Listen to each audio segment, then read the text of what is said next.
Hello, everyone. Hi, my name is Connor D'Amelia. Welcome. This is Workplace Conflict Resolution. I'm really excited. I'm going to be sharing with you some hints and tips for resolving workplace issues.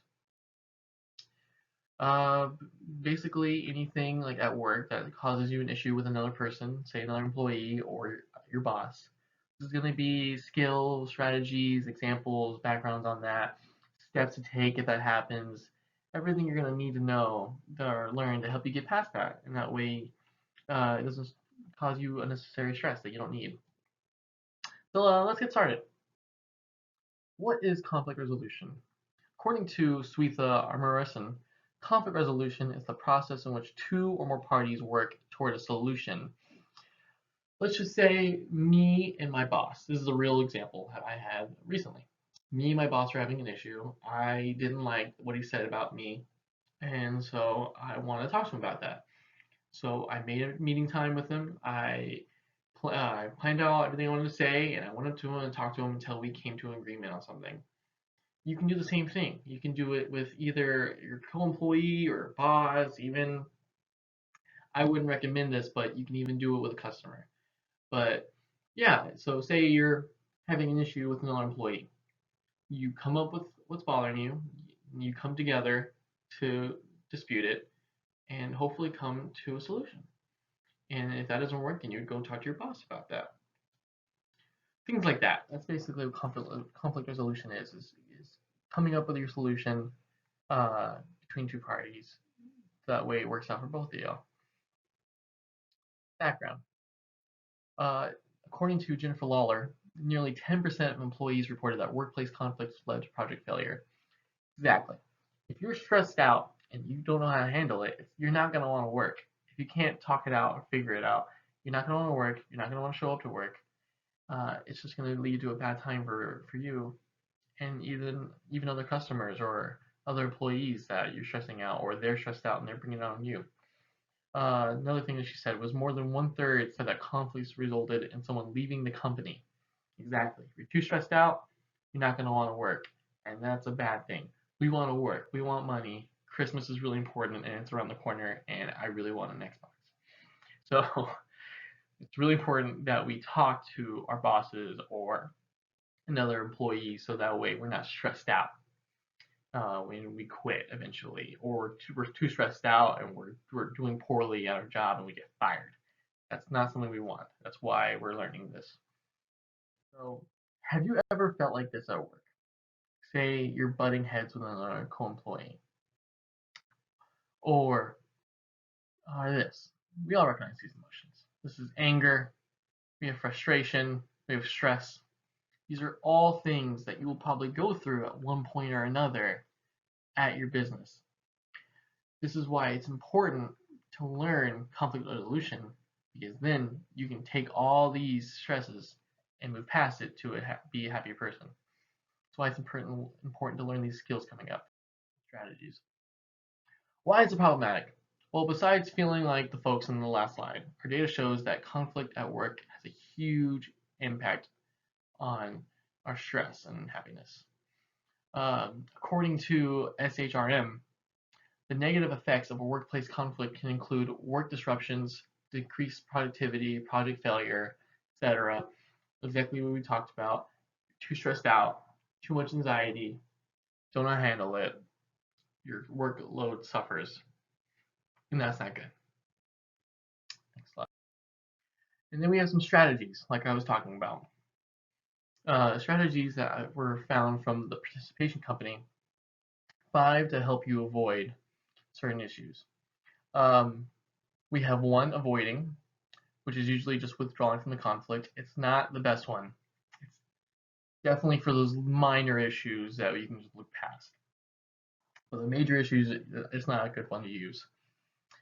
Competing, another one that I would say not good for business side, but good for competition, sports, stuff like that. Not good for team building business. Then we have accommodating. Accommodating is not my favorite, but it works. A party giving into the wishes of someone else. Say accommodating.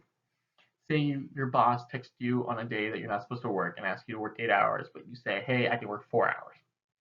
You're accommodating him. You don't want to do it. gonna stress you out, but it's something that works for both of y'all. Collaborating, party gives into the wishes of someone else.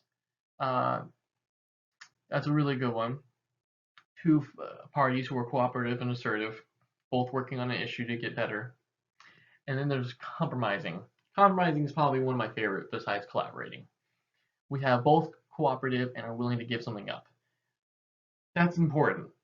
You would want someone, if say I had to give up eating pizza with a fork, and my friend had to give up eating a Kit Kat by taking a bite out of it. You both give that up to make each other happy. That's the best one, in my opinion. Uh, Now, there are the 4 phases of resolution. These are things that I came up with my own boss to help us make steps for planning. Mainly, this is going to be for talking to your boss. We have step 1, the introduction. We're going to want to set up a time with our meeting. Set up a time with our boss, excuse me. Meeting time, usually a place that works for both of you, but you would want the boss to have more of that power. Usually wherever he wants. I prefer asking my boss to go into the office because that's where he's most comfortable. That's where he's always at, his domain basically, and that's where he's going to be most accommodating to you. But it can also be outside for lunch, anything like that. Time that works for both of y'all, mainly the boss though. Step 2, preparation. Excuse me. Have your demands prepared, but also things you're willing to give up, like concessions. Dress for the occasion. Wear something nice.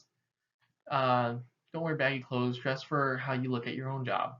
See, at Discount Tire, where I work, you have to wear Dickies, our black shirt, show that we look sharp and we're not messy. We all look alike and similar. Looks really good.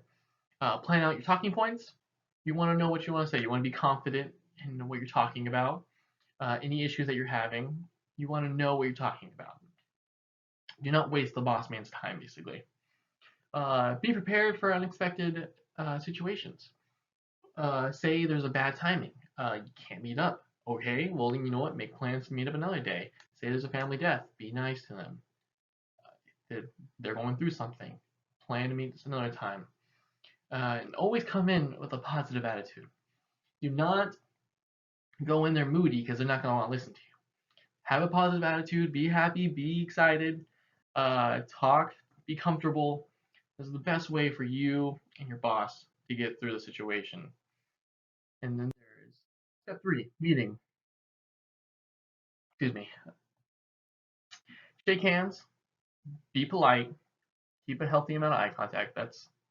You want this to be a comfortable space between you two. Talk first. Introduce all your points in the manner as appropriate. Also listen to him because he might have some issues with that too. Be prepared for disagreements and to compromise. You don't really want to concede. You want to compromise in these situations. Because if it's something that's really important to you, then you're going to want them to want to take that in. You don't want to concede on that. And never lose your patience. Like I said, keep a positive attitude.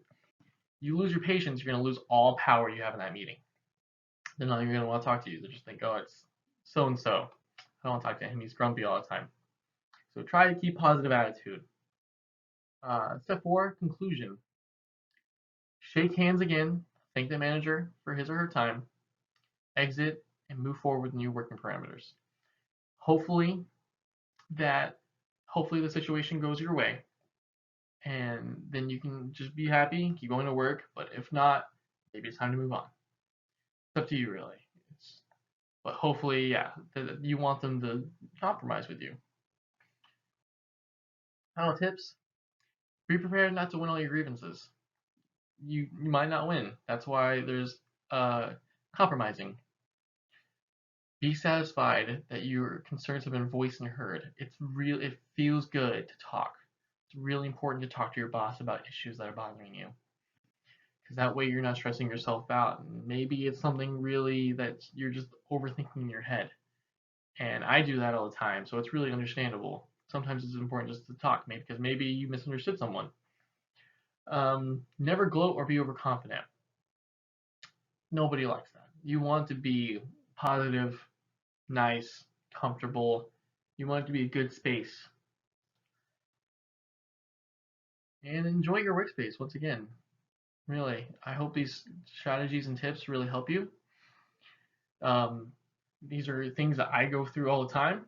I have to talk to my boss at least maybe once a week just to express an issue that we have.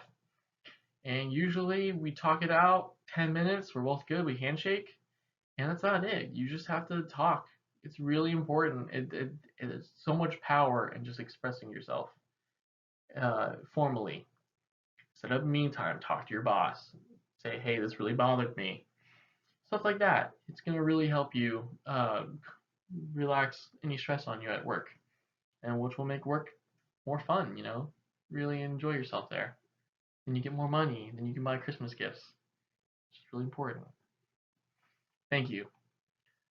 Hope you learned something from this meeting.